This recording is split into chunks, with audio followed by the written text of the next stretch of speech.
Thank you for your interest in the PROTEUS Consortium.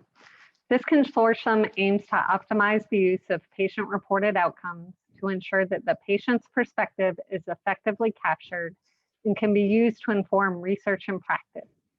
In this presentation, we focus on the use of patient-reported outcomes in clinical trials.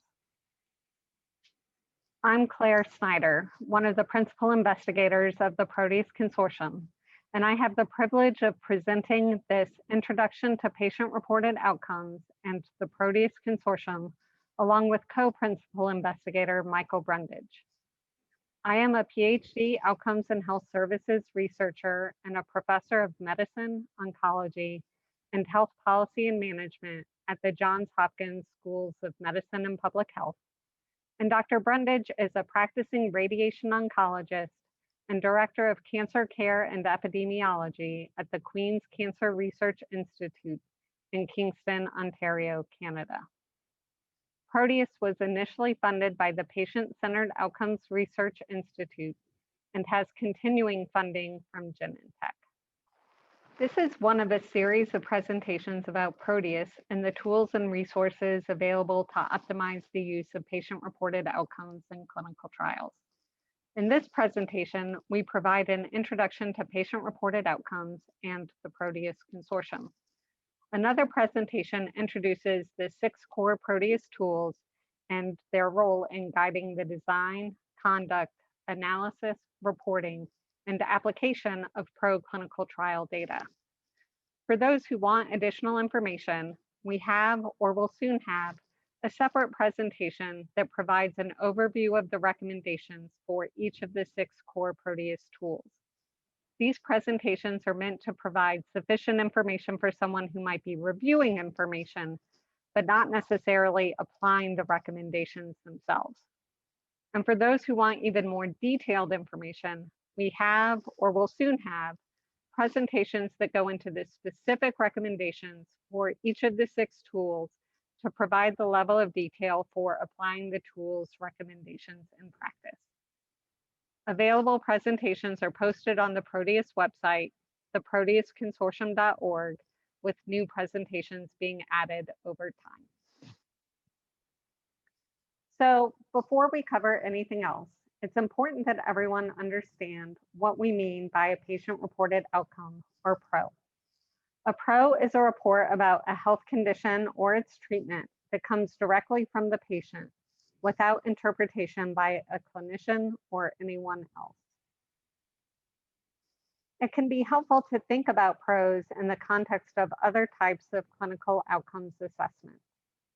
This taxonomy, used by the US Food and Drug Administration, describes 4 types of clinical outcomes assessment. In addition to PROs, which include outcomes such as symptoms, functional status, and health-related quality of life, as reported directly by the patient, there are also clinician-reported outcomes, or ClinROs, where a clinician rates outcomes such as toxicity or disease severity. There are also observer-reported outcomes, or OBSROs, where someone such as a family member or informal caregiver may report on observable outcomes such as seizure frequency or vomiting. Finally, there are performance-based outcomes, or PERFOs, that involve performance of standardized tasks, such as a treadmill test. These different kinds of clinical outcomes complement other measures, such as laboratory assessments, for example, prostate-specific antigen tests, and imaging studies, such as CT or PET scans. To measure PROs, and really for all the clinical outcomes, standardization is critical. PROs are measured using validated questionnaire instruments with specific questions, response options, and scoring algorithms. As an example, this is the physical function domain of a commonly used cancer questionnaire, the EORTC QLQC30. This particular patient has quite a bit of difficulty doing strenuous activities, a little difficulty doing moderate activities, and no difficulty at all doing activities of daily living. When you go through the scoring algorithm, this patient's score is 60. The question is, how do we determine which questions to ask of patients, what the appropriate analytic approach is, and how best to report this information to patients, clinicians, and other decision makers so that PRO data are most useful in research and practice? Which brings us to the PROTEUS Consortium. As a reminder, the PROTEUS acronym stands for Patient-Reported Outcomes Tools, Engaging Users and Stakeholders. But when we looked up PROTEUS on the internet, we were pleased to find PROTEUS was such an apt name for the group. In Greek mythology, Proteus is the god of elusive sea change, and while he can tell the future, he will only do so when forced to. The adjective protean, meaning flexibility, versatility, and adaptability, are very appropriate for clinical research.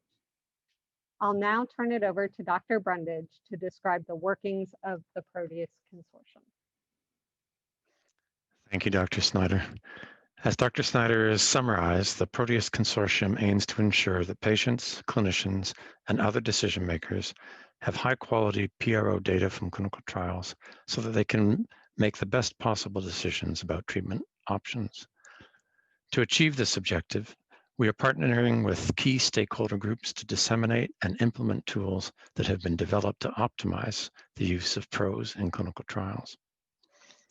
This slide shows a list of 27 organizations with PROTEUS participants. PROTEUS is initially focusing on cancer research, but many of the tools and resources would apply beyond cancer. The PROTEUS Consortium includes research and methods groups such as the International Society for Quality of Life Research and the Society for Clinical Trials, government and regulatory bodies such as the US Food and Drug Administration and the European Medicines Agency, research funders such as the US National Cancer Institute, patient and clinician advocacy organizations such as the National Coalition for Cancer Survivorship and the American Society of Clinical Oncology, and finally cooperative groups who actually conduct clinical trials such as the US National Clinical Trials Network and the European Organization for the Research and Treatment of Cancer. The PROTEUS Consortium's work is led by Dr. Snyder and myself in collaboration with an international steering group, including Ms. Thorner, a patient advocate, and clinical trial experts from the US, United Kingdom, Europe, and Australia. So as we've mentioned, we aim to achieve these objectives by partnering with various stakeholder groups to disseminate and implement the use of tools designed to optimize the use of PROs in clinical trials. In this sense, PROTEUS is fundamentally a dissemination and implementation strategy, sometimes referred to a knowledge translation strategy, to try and get these tools in the hands of people who use them. Each of the tools shown here guides different aspects of clinical trials design, execution, reporting, and implementation. We cover each of these tools in the webinar entitled Introduction to the PROTEUS Tools, as Dr. Snyder mentioned earlier. First, in this presentation, we'll have a quick look at the knowledge translation framework developed by Strauss and colleagues that provides a foundation for how the consortium works. This slide illustrates that knowledge to action framework. The tools that we've mentioned are represented in the inner triangle of the circle to the right, and they've already been developed. Through one-on-one interviews with organizational representatives, followed by a face-to-face meeting, we identified barriers and facilitators of implementing these tools and started to design interventions to overcome these barriers. Some of these strategies are specific to an organization, say, for instance, the Society for Clinical Trials, and some are relevant across organizations, such as the development of our website, generating publications, and webinars. This slide graphically shows the previous academic investment made in developing these tools that are used in the KTA plan. In summary, Dr. Snyder and I have provided an overview of PROs and an overview of the goals of the PROTEUS Consortium. The Introduction to Proteus Tools webinar provides a brief introduction to each of the tools illustrated here and provides references for the relevant publications. We hope you'll join us for that session too.